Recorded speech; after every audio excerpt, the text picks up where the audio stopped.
The following was recorded in front of a live studio audience at the Studio 21 Podcast Cafe. This is the United Podcast Network. The following program is closed captioned for the thinking impaired. By tomorrow, I will rule the world! You think he's gone? He's not gone. That's the whole point. He's never gone. Is this some radical new therapy? You see? Well, I must have not been paying attention. Sorry, caught me off guard. When you were just talking. Why, because it's different every week? Caught me off guard with the same thing we do every week. I know.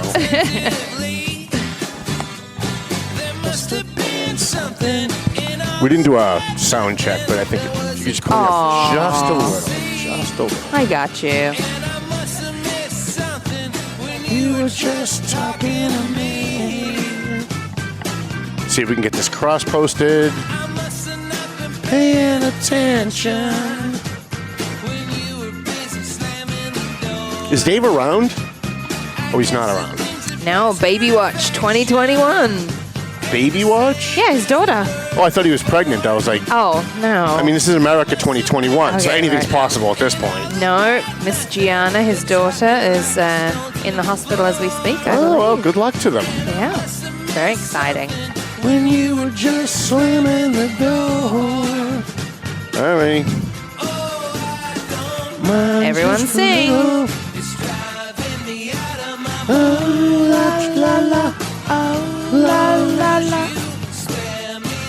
As long as they do the Papa Paws, that's what's important. Right. They got to do the Papa Paws. It's a lifetime movie of the week starring you. Here they come. Don't let us down. She's even dancing over there. I'm Yeah. liking that. Good day. We got to get you to break up with Mr. Johnson just so I can hit on you, just even a little bit. You got to let me flirt just a little bit. You don't know. I mean, I never said you couldn't try. Okay. You don't know the restraint that I show on when I'm here. It's not easy. Aw, All right. Should we start the show? I we guess. could. I mean, you can keep flirting if you want, but I don't think people are tuning in for that. So. You'd be surprised. Oh, really? You'd be surprised. As much hate mail as I get a lot of mail from people saying some pretty weird things about what they like about the show. Okay. All right.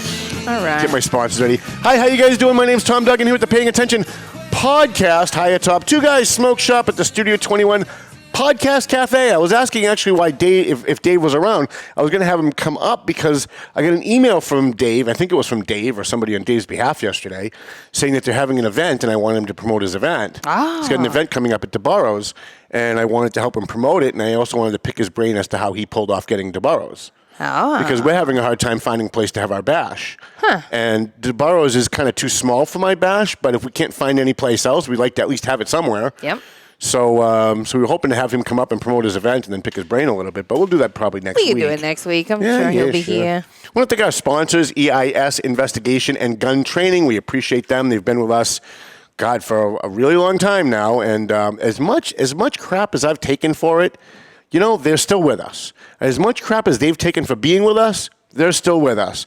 And that's because the people who run it, when they give their word, keep their word. I'm just going to keep saying that every single week. I'm going to say it every single week. Because there are other people who give their word not so much. I was going to say, it happens a lot. And I'm actually, at the end of the year when we do our year-end review, because now that I've got an intern, we're pulling like clips from different shows. We're going to do a year-end review at the end of the year because it's going to be our 4th anniversary, I believe. We're going to be running clips of things people have said on the show and then they didn't really keep up with. So that will be fun. And that's going to be a really highly sponsored show, too. We're going to do like maybe a 2-hour show. We're going to get a bunch of people to sponsor. So be warned, everyone, between now and then. You better stick to your word or you're going to end up on the reel. Here's the thing. The whole point of doing this show and the whole point of when I was doing radio was to get people who are newsmakers onto the show, get them to say stuff, get them to commit to things, and then hold them accountable. And when they say they're going to do stuff and they do it, we come in and go, here's a clip of him saying he was going to do it, and he did it, and then show like that he did it. Yeah. And or her. And then when people come in like during the debates and they say, if I get elected, I'm going to do X, Y, and Z, and then they get elected, they don't do it. We play those clips too. If I get elected, I'm going after Judy Scan. Remember one candidate, and we pulled the clip last night. When I get, we're gonna get to the bottom of the Judy Scannell scandal. She was the superintendent in Methuen that turned out to be not certified as a superintendent for the 12 years she was there. Oh, okay. And everybody knew about it, but everybody swept it under the rug. So in the last election in Methuen, I had all the candidates here, and at least one or two of them was like pounding their fists, like so indignant. When I get in, I'm going to get to the bottom of this. We're going to name names. One of them said, name names. And now we're 2 years later. They've all been in office. They've all done a whole bunch of other stuff, but not one of them have done that. So we are going to be doing that. So you can look forward to that at the end of the year. That's going to be a lot of fun. And some of the clips that I didn't think were funny, my intern was going through, and she thought they were hilarious. So I'm like, look, because she's not like really very political, but I'm like, listen, you have a totally different perspective. And if you think it's funny, my average audience will think it's funny. So we're pulling that. So I also want to thank Teddy Fairburn, attorney Teddy Fairburn. He specializes in workers' compensation, AFC Urgent Care. And by the way, I don't think I've billed any of my sponsors for this month. So if you guys didn't get an invoice, you got one coming. Pleasant Valley Landscaping. We love those guys. We had to change their ad, though, because they were booking until June. They weren't booking until June. Now they're not booking until July. And that says a lot about the quality of their work, that they're so bugged up. They are worth the wait. Borelli's Deli, and my water mows every time I say that. Same. and so I'll be going there after the show today. I was told, I haven't done it yet, but I was told, because I'm a big fan of very spicy sausage. I like spicy Italian sausage. I want it like burning my mouth when I'm eating it, right? And I was told that Borelli's Deli has some really good hot sausages. So today when we go, we're going to see if we have the... I don't know if it's true. We're going to find out today. And I haven't had them. Give you a report next week. Awesome. On Borelli's Deli. And I actually heard from them last week thanking us for giving them a shout out. And I'm like, well, but that's what like you pay for. You're sponsoring the show. And he was like, no, you went above and beyond. You talked about us for like 5-10 minutes. And I was going to say, we did like a 30-minute ad for everyone last week. We did. But that's because they're so good. Well, it is. And there are some advertisers that, I might go to them and I may not really like their food all that much. So I'm not going to lie to my audience. I'm not going to say, oh, I went there and it was great. But the ones that I do go there and it is great, I want to tell people. Absolutely. Also want to thank Happy Crab.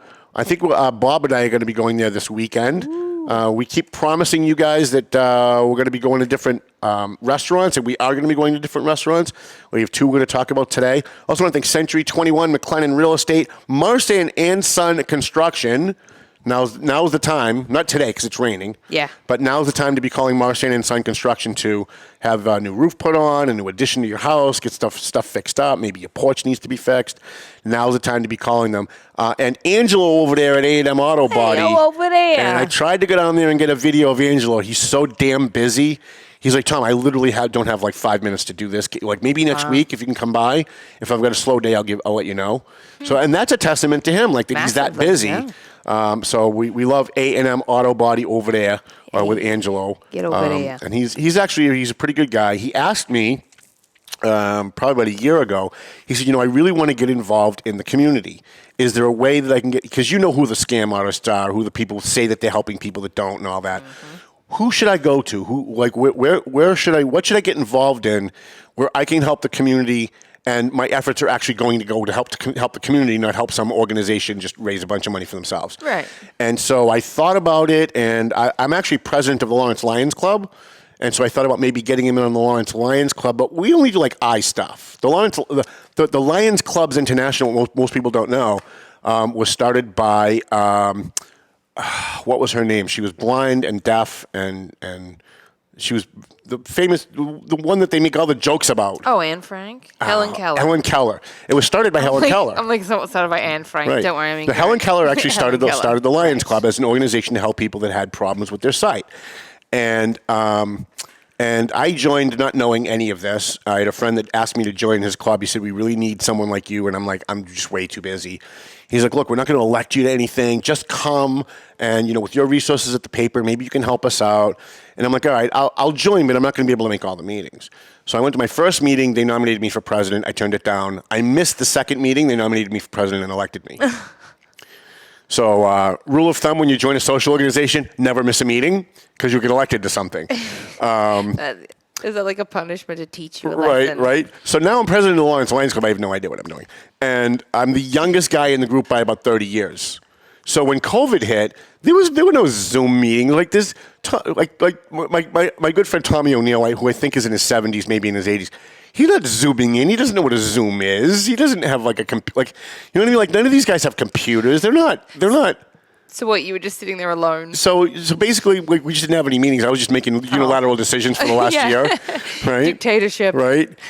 So I said to Angelo, I said, I'm head of the Lawrence Lions Club, but you know what would really be good for you would be the Lawrence Exchange Club, because those guys are doing really great work, and I think I'm actually going to try and have them here next week. Oh, nice. If we can, but they all work during the day because they're all business owners, so it's hard to get them. But I'm going to try and get them here next week.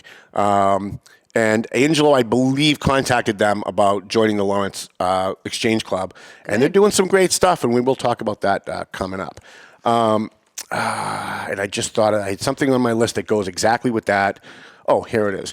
So the first thing I want to talk about today, just real briefly, I don't want to make this too much about me or the Valley Patriot. There's way too much. I'm way overexposed as it is, quite frankly. But there was a post on my Facebook page, on my Facebook page and Bobby Crane's Facebook page, who's my assistant. And it was from someone who really, truly loves the Valley Patriot. And I was very disappointed to see what I was seeing, but I understand that it's coming from a place of love, so we're going to address it. So Kathleen LaPlante, who has been very, very supportive of the Valley Patriot, she loves the Valley Patriot, always has. She's always come to our bash. She doesn't even live around here. She lives down like south of Boston somewhere. But she's an activist and she loves us. And she posted a very long 3-paragraph thing on Facebook yesterday saying that she was very disappointed and a little hurt, I think. I'm going to paraphrase, that the Valley Patriot is no longer owned by Tom Duggan. That now that Santiago Reyes Cruz Jr., which I think he needs way more names. He needs to add like 3 more names to that. Yeah. Santiago Reyes Cruz Jr. It should be Gomez, Gonzalez, and add 3 more in. But Santiago bought into the paper, and he's been all over Facebook and all over the community telling people he bought into the paper. He's now part owner of the paper. Huh. And some people have assumed from that, I think, that he's like an equal co-owner or more. Oh. And that is not the case. And This is nothing against Santiago. Santiago's doing great work. But the Valley Patriot is a corporation. Yes. And by the way, this is something that the idiot politicians in Methuen never figured out. Even though I've said it a million times, they still haven't figured it out. Because let's face it, most of them aren't that bright. The Valley Patriot's a corporation. We're an S Corp. We have stock, and people can buy stock. Now, I am the majority owner and will always be the majority owner of the Valley Patriot. I own about 78%, 79% of the Valley Patriot stock. But we're a corporation. So every once in a while, someone will come to me and say, hey, Tom, I love what you do. Is there any way I can buy in? Can I be part of this? And so we will issue stock and we will sell stock based on what we think, they might be willing to pay and what it might be worth. And quite frankly, what it's worth is what people are willing to pay. Right. Right. So I said to one guy, I said, I'm interested in, having you come on board. Would you be interested in buying stock? 3,000 shares for like $3 a piece. And he went, that's it? Just $3 a piece? I went, damn, I should have said 5. Right? So now when I'm talking to people, I'm saying 5. I'm saying 5 and they're going, 5? That's not bad. And I'm going, damn, I should have said 7. Right? But people can buy into the Valley Patriot if they want to. We're an S Corp. We're not publicly traded, but if someone wants to approach me and they want to be part of what we do, then I have no problem doing that because it's short-term revenue. It's one-time revenue when they buy the stock. Yeah. Goes into the Valley Patriot coffers.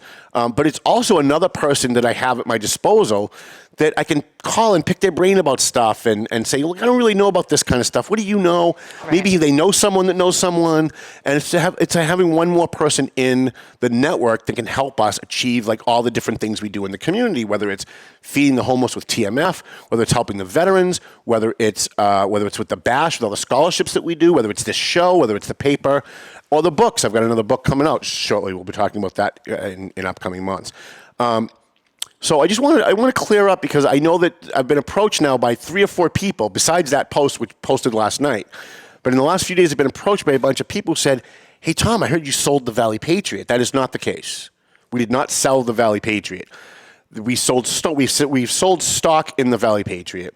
And just as another little underhanded dig at the people in Methuen, just because I'm in that mood, the elected officials in Methuen, if the elected officials who attack me publicly in Methuen knew who some of the shareholders were on the Valley Patriot, they would shit their pants and never say another damn word about the Valley Patriot, okay? But most of the people who own shares don't want people to know that they own shares. Right. And we were sitting around having a meeting the other day, and one of them said to me, Is it true that DJ Beauregard went on Facebook and told people to boycott your show and that he was going to vote against any expenditures, on your paper, and he was going to vote against any expenditures from the city of Methuen going to the Valley Patriot? And I looked at them, and as I'm looking at the person, I thought, oh my God, that's the exact right person to be asking that question. I said, actually, yes, that's true. And he said, okay, I'll take care of that. And I just shook my head and said, man, if these guys knew, and this is one of the reasons why when I get attacked, I very rarely defend myself. Because I don't have to defend myself. Okay. If people knew the number of people, the caliber of people that helped the Valley Patriot, that were involved in the Valley Patriot in various different ways, I guarantee you they wouldn't be so goddamn brave when they go out publicly and they start bad-mouthing me or the Valley Patriot. Mm-hmm. It's one thing if you want to disagree with me. You want to say you disagree with my opinion. You want to say I'm an idiot because I believe X, Y, and Z. That's one thing. But when you do a full-out frontal assault against the Valley Patriot and our bottom line, telling people to boycott us or anything like that, I throw my hands up and go, if they only knew. If they only knew the bear that they were poking. Yeah. And they think that it's me, and they think that Tommy, what's he going to do? Okay, listen, if that's the hill you want to die on, I'm okay with that. I'm okay with that. Because, and I wanted to say this to a certain elected official who recently spurned me, and I was like, yeah, you know what? I was here 20 years before you got involved in politics, and I'm going to be here 20 years after you're gone. And remember one thing, I'm not a revenge kind of guy. I'm not, someone slights me or whatever. I let it roll off my back because I get attacked by so many people. It doesn't matter at this point. But I do have to remind people from time to time in the political world, when you're gone, I get to write the history. Yeah. Just remember that long after you're out of office, I get to refer to you and the things that you did in future columns that will pave the way of the history of what people think of you 10 years from now. Yeah. So listen, if that's where you want to go, I'm okay with that. I don't like to go to war with people, but if you want to declare war on me, I'm perfectly happy to fight that war. I'm just not going to fight it right now. I fight long-term wars. I don't just lob. I'm not one of these guys who just likes to lob grenades at people. Like you have some members of the city council that just like to lob grenades at people and mention them by name and be explosive and abrasive and I do that stuff too for fun because politics is fun. Yeah, I'm playing a long game on that. I'm playing a long game on it. And one person actually has already called me and apologized for some of the comments that they made about the Valley Patriot. I won't say who that is because they're going to have to do it publicly if I'm going to accept it. Because they attacked me publicly, and I said, look, I appreciate that you apologized. It takes a big person. But your attack was public. Right. And if you're going to apologize, your apology should be public. And I'm a big fan of, if you get something wrong, you apologize in public. If you said it in public, apologize in public. In fact, in the next Valley Patriot, we're going to be publishing an apology for something because we got something wrong. So we're going to say, we got something wrong, we apologize. That's the way. That's what a real man does, right? That's what a real woman does. Yeah. So anyways, I got off on a little thing. But I did want to say, I'm very happy to have Santiago Reyes Cruz as part of the Valley Patriot. He's going to be here in the next couple of weeks. He's working on a couple of projects that, as if I'm not busy enough. He came to me and said, I want to work on this project. And he pitched it to me, and I said, it's a great idea, but I have no time. So I'm going to task you. That's my leadership thing. Someone comes to me with an idea, I think it's good. I'm going to task you with going out and getting it done. So you're going to do this. You can do it on behalf of the Valley Patriot. Just don't embarrass me. Yep. I do enough embarrassing of myself. I don't need other people doing it for me. And so he's working on a partnership between some nonprofits and TMF to help the homeless. And involve the Valley Patriot with it, with the Lawrence Exchange Club and a couple of other nonprofits.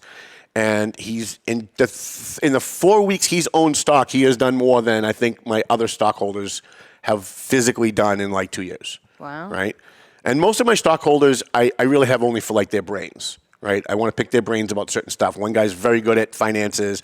One guy's very good at advertising. Another guy's very good at corporate stuff. So anyways, wanted to talk a little bit. There's a couple of things I wanted to discuss today with you. Not going to talk too much about local politics. I've come to the realization when I looked at the voter turnout in North Andover, we had less than 15% turned out. When you look at the Methuen turnout this year in this local election, you're going to have about 15% turnout maybe. All right. In Lawrence, they're happy with 15%. And in Lawrence, 15% is like bellwether for them. That's huge, right? And I started thinking there's so few people that really give two shits about local politics unless a big controversy happens or there's a big controversial election. Like in the last election in Methuen, everybody was paying attention because it was the new guy. It was the new guy versus the old guard. And there was a lot of controversy, a lot of accusations, a lot of things going back and forth, which ginned up interest in the race. A A lot of people were paying attention to the race, but that's the exception. It's not the rule. The rule of thumb is 10 to 15% give two shits about what's going on in their local elections. They don't know who their town moderator is. They don't know who their city council or at-large is. They don't know who their city clerk is. They don't care, right? People are too busy living their lives. So I want to talk about last week's show. I looked at the numbers. Over 6,000 views last week.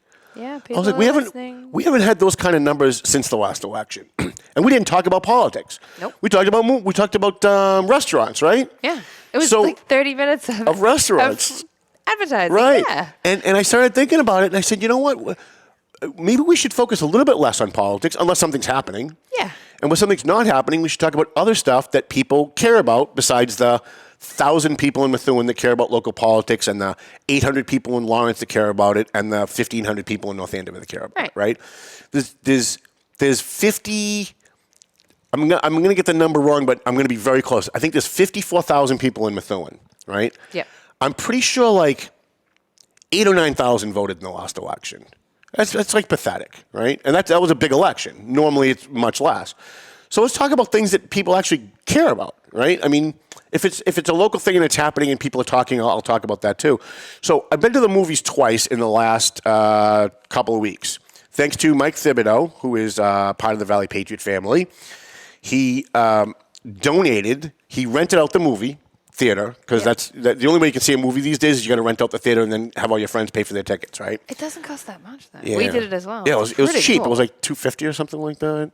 I can't remember how much it was because he paid for it. Oh, I think we got one, unless it's loosening up because of COVID, we got it for like 100 and something. Really? Yeah.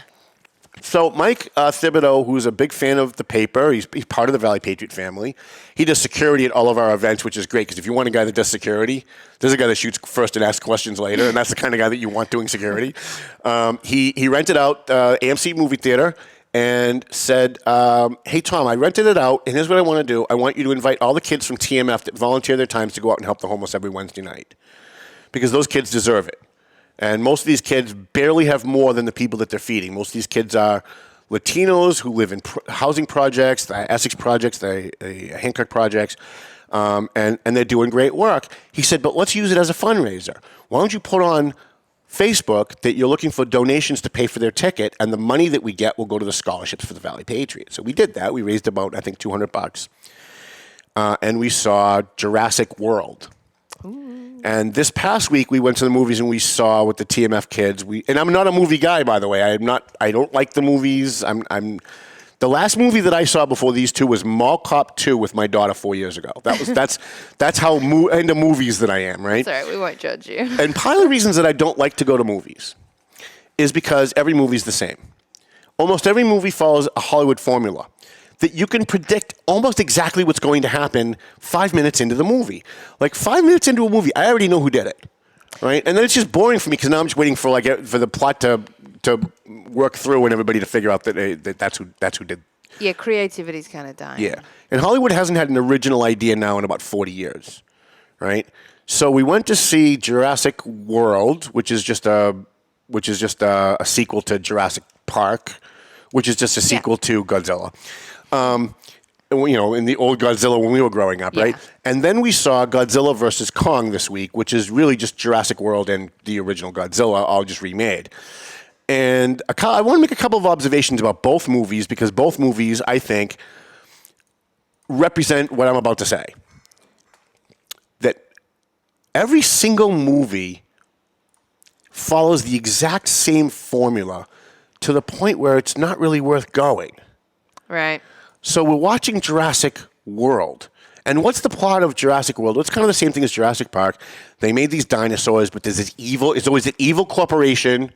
And then there's always this one guy that's out on the journey with them that they think is on their side, but he's really a shill for the evil corporation, right? Yep. And then at the end, they want to use whatever technology it is to give it to the military because the military is evil, right? I'm watching Kong. 2 weeks later, I'm watching Kong versus Godzilla. It's the same fucking movie. It's an evil corporation, and then there's the one guy that they think is on their side, but he turns out that he's with the evil. And I'm like, this is like every single movie you see. It's the same plot. And they have these formulas in Hollywood. And I think most people who go to the movies probably don't realize it, right? You go for entertainment. You're not going to analyze the movie. I watch movies very differently. I watch TV shows very differently than most people because I'm a writer. So I watch it from a writer's perspective. Like, how would I have written that character? What would I have done with this scene? What would I have done with this plot? And, like every chase scene you see in a movie, every chase scene, the guy runs down the alley, and what does he do? He climbs up the fire escape, right? Climbs up the fire escape and climbs to the top of the building. Well, where the hell are you going to go? What person's running away from someone that's trying to kill them, and they run up where there's no way to get down, right? But it's in almost every Hollywood movie. Yep. Right? How about this one? Right? You guys will love this. Especially, I was a big Quincy fan. I used to watch Quincy, the TV show, when I was a kid. I don't know. You didn't watch Quincy? Quincy was a medical examiner. It was Jack Klugman, the guy from The Odd Couple. Okay. He probably doesn't know The Odd Couple either. I do know The Odd Couple. No, I know The Odd Couple. I'm so old. Right? So in almost every movie that you go to and the medical examiner is looking over the body, he's always eating a sandwich, right? That's just to show that, the grossness of the smell of the body just doesn't faze him because he does it all the time. Yeah. And you see these things, and as a writer, if you watch movies like a writer, like I do, you notice that it's the same scene in every movie, right? How about this? How many movies have you seen off the top of your head where at the end of the movie they're in some kind of a control room and everybody throws their papers up in the air and goes, hooray! Yeah. It's every fucking movie. And so I watch these movies and I go, the people in Hollywood, they're not stupid. I mean, they've got to be able to come up with an original idea on their own. So I'm thinking about all this because, I think about these things because you don't have to. And I'm flipping through channels the other night. It was like 2 o'clock in the morning. I'm working on the paper and I'm in the office and I see a movie and it's just starting. It was on one of the movie channels and it was Land of the Lost. And of course, my first thought is, once again, Hollywood out of ideas, right? They're just taking something and they're just remaking it because they don't have any ideas of their own. There hasn't been an original thought coming out of Hollywood in at least 20 years. And I'm watching it and it's the guy from Saturday Night Live. Will Ferrell. And it was a cute movie for kids. Like, I've raised 2 kids, so I'm thinking, when my girls were younger, they would have found this fun. I would have gone to it just for them. But I'm watching it and I'm just thinking, it's Will Ferrell. Will Ferrell is Will Ferrell in every movie Will Ferrell is in, right? Is it Pacino? Who's the guy that's gone recently on the anger rant about Trump and wants to punch Trump in the face? Is it Pacino? Oh, I'm not sure. I think it is, right? He plays himself in every damn movie. So now when I see that he's in a movie, I don't even want to see it because he plays him. Right. Yep. And it's the same thing with Will Ferrell. Will Ferrell plays Will Ferrell in every movie. So there's no real talent to that. Right? Like, you could cast me in a movie and I could play me in 30 movies. I'll be happy to take the $40 million that you want to pay me to do it. Right. But it doesn't take any talent for me to play me. I could just go and just be me. Yeah. Right? And so I'm watching all this and I'm thinking, all the vile crap that comes out of Hollywood, besides the stuff that we're talking about, like the other stuff, the Harvey Weinstein stuff, and they're so decadent. And I think, I remember when Hollywood was good. I remember when Hollywood cared about America. I remember, in World War II, even in Vietnam, they made movies that celebrated America, that celebrated America's diversity, that celebrated the greatness of America, that celebrated how we were free, that promoted our freedom. And now every movie is America sucks. Every movie is, and by the way, Hollywood's completely owned by China. So I'm watching Kong versus Godzilla, and the main setting of the movie is Hong Kong, and I can't figure this out for the life of me, because I know Hollywood's controlled by China, and I'm thinking, why would they let Hollywood make a movie in Hong Kong, and they've shown the skyline and it's beautiful, until about 40 minutes in, when Hong Kong gets completely obliterated, then it made sense. Yep. Now I'm sitting there going, okay, now I get why it's in. Now I get why Hollywood did this, because they just destroyed all of Hong Kong, because they're in bed with China. Subliminal message. So not only are our politicians in bed with China, specifically the Democrat Party, but certainly at least 50% of the Republican Party too, but Hollywood's in bed with them. And our news media is in bed with them. And certainly CNN is in bed with them if you watch them for even 5 minutes every day. And I wonder, how are these kids growing up today going to ever have, a healthy understanding or appreciation of how great this country is, when all they see on the news is America's racist and America sucks? They go to the movies and it's the evil corporations. Corporations are evil and the military is evil and America sucks. And then they put on their music and they hear how America sucks. And then they go to school and they have their teachers and their administrators telling us how America's racist and America sucks. And I wonder, like 20 years from now, are we even going to have a majority of our population that understands the importance of our freedom and for all of the faults America has, that we are still the only beacon of light on the planet left for people to be free? And we're quickly losing all of that. It's slipping away before us right in front of our eyes. And I wonder where the pushback is, and I wonder if America can be saved the way that it has been as a free country. Yeah. I'm a very cynical person. I'm really kind of the opinion at this point that America probably cannot be saved.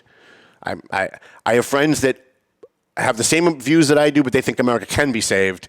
I'm a little bit more in the skeptical category. I'm thinking that we're really heading more toward a socialist country, and I don't know that necessarily that might be a bad thing. I've always been a right-wing conservative. I've always been for individual liberty and individual freedom. But after watching the behavior of my fellow Americans for the last 10 years, I don't know if they deserve freedom.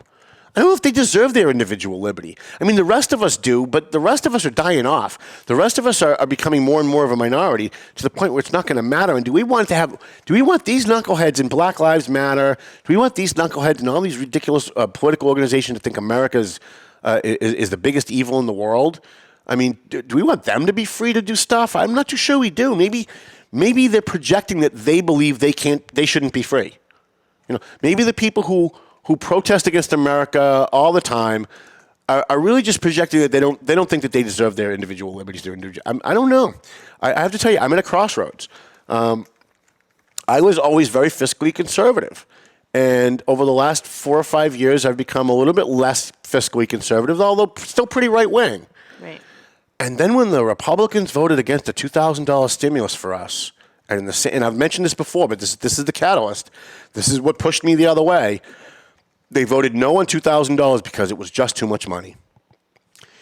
It was just too much money. We have to be fiscally responsible. We have to think about tomorrow's generation paying this bill. And then in the next breath, voted to give billions of dollars to Pakistan, Egypt, Jordan, Saudi Arabia, and every other flipping country in the world after they denied money to their own people. And now I'm thinking, Trump ran up the debt, tripled the debt. Biden's going to triple it even again. And it doesn't really matter, does it? Because we're just going to print money. Right? Money isn't like what we thought it was. Money used to actually mean something. No, it doesn't. So if they want to borrow another $20 trillion, really at this point, what does it matter? Like once you get to trillion, I can't even picture can anybody picture $1 trillion? Like, can anybody picture $1 billion? Right? And they're talking trillions, 120 trillion, 320 trillion. It's so outrageous that at this point, does it really friggin' matter? I really kind of think it doesn't. I think at this point, borrow another $1 trillion and give us some stimulus money. Yep. Instead of all these PPP loans, make it a gift. What does it matter? We're not going to have to pay it back. It's not real. None of it's real. We just print more money. And at the end of the day, we can always just raise our tariffs on another country and raise money from them to pay down our debt. Or we can do what other countries do to us and say, you know what, we know we borrowed $20 trillion, we're just not paying it back. How about fuck you, we're not paying you back, China? How about all these other countries that are lending us money? How about screw you, we're not paying you back? What are they going to do, beat us up? Like really, at this point, what can they do? They rely on us for their economy. If we fall, they fall. So I always prided myself on being a right-wing conservative. I'm not even sure that I can call myself that anymore. And I'm drifting further and further. I heard Andrew Yang, when he ran for president, say that he thinks that the government should give people a monthly income of like $2,000. And being the right-wing conservative that I am and have been, my thought was, socialism. Right? Socialism is bad. It's government control. Now I'm thinking, the guy might have been onto something. Right? Because they're taking trillions of dollars of our money, giving it to corporations that then turn around and give it back to the politicians in campaign donations. They're hiring their brothers and their cousins. They're putting them in charge of all these other corporations. And they're ripping off the American taxpayer and the American government left and right. And at this point, I don't think it can be saved. So if that's the case, give some of it to us. Right. Right? How about I'd be happy to take a $2,000 stipend from the government every month as just a payment income. I'm starting to think Andrew Yang might have been right. You know, the Democrats aren't wrong about everything that they say. And the problem with conservatives, and I know because I am and have been for most of my life, is that we tend to have a knee-jerk reaction against anything that the Democrats want to do that even smells or sounds of socialism. But, you know, they're not wrong about everything. Just like I say to my liberal friends, yeah, but you know what? The Trump people weren't wrong about everything. Can we stop saying, I'm against that because Trump said it? Or Tucker Carlson said it, so it must be wrong? Or Nancy Pelosi said it, so it must be socialism? Or Andrew Yang said it, so it must be bad? Can we stop doing that? Because we become no better than the far left, those of us on the far right, when we do that. And I'm starting to think a little bit more into the middle, like, yeah, I'm very socially conservative. I'm very anti-abortion. I'm pro-death penalty. I think we should give death penalty to parking violations. No, I'm just kidding. But I'm very socially conservative. I've always been very fiscally conservative, and now not so much. And it was the people who call themselves fiscal conservatives that did it to me. And at one point I toyed with the idea of being a libertarian, and then I met libertarians, and I realized how wacky most of them are. And I said, yeah, I don't think I really want anything to do with this, but they are still right about a lot of things. And when the COVID thing hit, and when big tech started censoring us online, it shook me away from any possibility that I could ever be a libertarian, because the libertarian position is, and has always been, as I have always believed it and been with them on, that, hey, look, as long as the government's not doing it, if private businesses want to do it, that's up to them. They're a private business. And I've always agreed with that. And if you don't like it, go out and start your own business. Until the government gave monopolies to Google and Facebook and Twitter and Major League Baseball and Major League Football. And they started using their corporations to censor us. They started using their corporations to take away our freedoms. And so it's hard to say it's okay when corporations do it, just not the government. We used to say that, and libertarians say that because we always have believed up until really like 10 minutes ago in our history that the government had more control than the businesses, that the governments could regulate businesses. So if a business got out of control, they could enact some kind of a small legislation to kind of rein them in a little bit. But now we found out that's not the case. Now we find out that the corporations are more powerful than our government. The corporations, the people who run Google and Facebook and Twitter and all the big tech companies, including Amazon, the politicians are working for them. They're giving these guys millions of dollars. These politicians are getting millions of dollars, Republicans and Democrats, from big tech, so that they can continue to censor us. They can continue to socially engineer America to be the way they want it to be, not just to run their company. And so now I'm thinking, the Democrats were right again. Of course, now they're on the wrong side again. They flipped. Whenever I figure out the Democrats are right about something, they flip. They used to be for civil liberties. Now they're not for that anymore. But they happen to actually have been right. We used to laugh at them when they'd say, when they talk about civil liberties in the 60s and 70s and the 80s, right? And all these guys like Alan Dershowitz, these civil libertarians, they're all just so liberal. Turns out that they were right, but by the time those of us on the right figured out that they were right, liberals don't believe in civil liberties anymore. Now they want to take away your right to say and do anything that you want to do, under the guise of safety and racism and all these other things that they just invent. All these other scandals that they just invent. So, anyways, that's my little. I was really shaken when I saw that post this morning on Facebook, the last night on Facebook, about the Valley Patriot, because she intimated that like Tom seems to be getting a little bit more liberal, and it's probably because he's now got a new business partner, and he's 50-50 with the new business partner, and he's trying to, and none of that is the case. None of that, except that I am getting more liberal. That's very true. But on your own. And I hear myself saying it, and I hate it. Right? I hate it. But it's true, because what we thought was fiscal conservative wasn't fiscal conservatism at all. What we thought was fiscal conservatism was what the Republicans did with that stimulus is no different than they've been doing for 25 years, except when they did it that day, and then in the next breath, they voted to send billions of dollars to other countries, it smacked me in the face. I think it smacked a lot of us in the face. Right. But they've been doing it all along. And I started looking back at previous years and previous votes. They've been doing it all along. They've been saying, no, we can't give tax breaks to people who are middle class because it's just too much money. And where's the money going to come from? And we're going to pay for welfare. We have to pay for this. We have to pay for that. And I realized that they're all full of shit. All of them. All of them. And so I will never be a Republican ever again. And I certainly would never become a Democrat because, especially at the national level, the Democrats have sold us out to China and the drug cartels. And half the Republican Party has sold us out to China and the drug cartels. And they've both sold us out to big tech. And so there's nobody really speaking for us. And by the way, love him or hate him, that's the reason why the deep state in Washington hated Donald Trump so much. Because he wasn't one of them.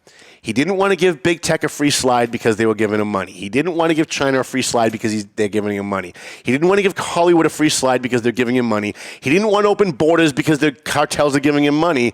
He was already rich when he came in and said, screw all of that. And that's why they had a 4-year effort. Again, like him or don't like him, there was a 4-year conspiracy out in the open. They were open about it and they admitted it. Between big tech and Hollywood and the deep state in Washington, D.C., and the news media to get rid of Donald Trump.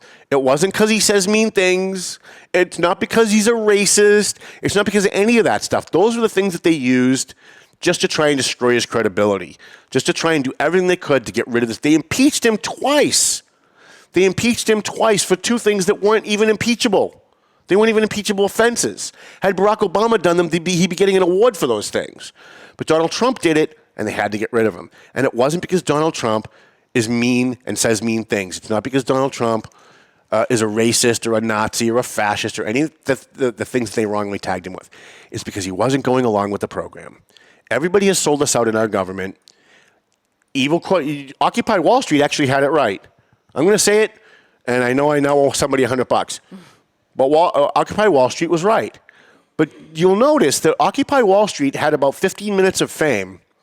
And as soon as they actually started making a difference in exposing the corruption in Wall Street and in the evil corporations that are taking away our rights, that are screwing us, that are stealing money from our government, as soon as that started to get a little bit of traction, all of a sudden everything became about racism again. Right? All of a sudden, it was some black guy got beat up by a white guy, and it's racism, and America's racist, and black people have 2 strikes against them, and the whole litany of narratives and political agendas that come along with it. And suddenly, Occupy Wall Street went away, didn't they? We haven't heard from them in a long time, have we? They're not storming the streets of Wall Street in New York City anymore, are they? They're not. And that's why. Because they were completely taken off message. And now most of those people that were with Occupy Wall Street, now they're with Black Lives Matter. And by the way, as much of a terrorist organization that the Black Lives Matter is as an organization, and they are, doesn't mean that they're wrong about everything they're saying. And so I think those of us who think for ourselves, who have had maybe an awakening either through the Trump era or through what the Republicans did with the stimulus, or maybe you had some other epiphany for some other reason, we have to start looking at the other side now a little bit differently. We have to start looking at the people who have different views than we do a little differently and think, you know what? They might be wrong about 80% of what they're saying, but there's got to be 20% right in there somewhere. Oh. Let's figure out what that is and start coming together as Americans. Because Black Lives Matter is not wrong about everything. There are racist cops. I don't know why they're focusing on cops, because there's racist teachers too. And there's racist podcast hosts, and there's racist mayors, and racist city councilors, and racist dog catchers, and racist garbage men. All right? So they're not wrong about everything that they're saying, and if through the efforts of Black Lives Matter we can get rid of some of the racist cops that are racist and do walk the streets of America, I'm okay with that. Yeah. My problem is that they're painting all cops with that same brush, and that they want to do away with all policing because the people who run Black Lives Matter are really just Marxists who want to do away with America. They want to take away your guns, and then they want to get rid of the cops. Well, how is that going to work? I can't defend myself against the drug gang that wants to rape my girlfriend or my wife or kill me or rape me. But if I call the cops, there's no cops to call because they want to do away with the cops. Right. No cops and no guns to defend yourself. Well, where does that end up? That ends up in like a civil war. We all end up either speaking Arabic or Chinese within 5 minutes after that happens. So anyways, did we really eat a whole hour of the show today? Is that true? All right. Very good. Let's see. Did I miss anything? All right. We're going to talk a little bit more about restaurants last week. Did go to Shoddy's in North Andover this week. We liked it. And we went back to Joe Fish. And thank God they didn't recognize me. because I didn't want them giving me better service because they knew I have the show. You know what I'm saying?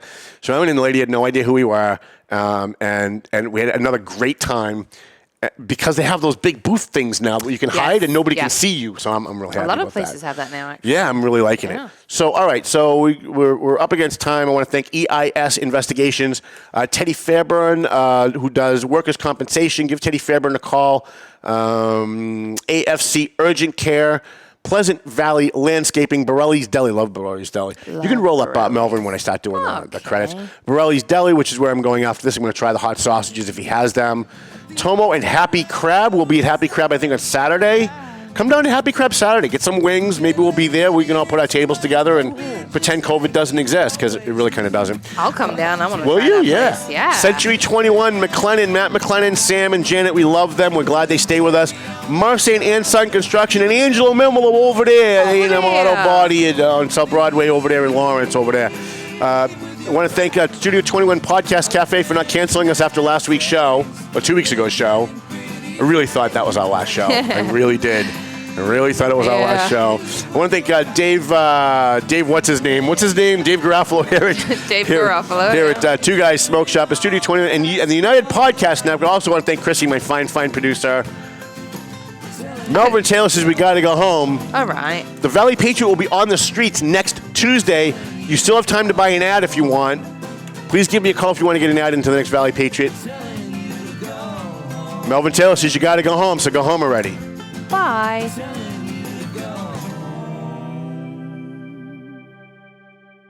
The views and opinions expressed by the hosts, guests, or callers of this program do not necessarily reflect the opinions of the Studio 21 Podcast Cafe, the United Podcast Network, its partners, or affiliates.